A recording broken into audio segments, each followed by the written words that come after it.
Hindi lahat ng mga tao na nakapaligid sa iyo ay matutulungan ka. Lalong-lalo na kapag nasa maling tao ka, maling environment ka.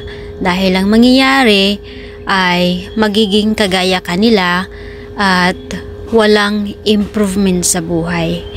Hindi gaya ng mga nasa tamang tao ka, nasa tamang environment, hindi ka man nila matutulungan kung ano yung gagawin mo pero nasa tamang tao ka.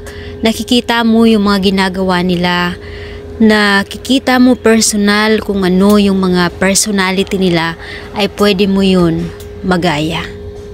Kasi sa buhay natin, ang katotohanan ay tayo mismo yung mag-aangat sa sarili natin, hindi ibang tao. Kahit nasa tamang tao tayo, pero tayo pa rin yung kailangan na mag-workout para maangat natin yung ating sarili. Kaya huwag sayangin ang panahon, huwag sayangin ang oras na ilagay ang sarili sa mga maling tao at maling environment.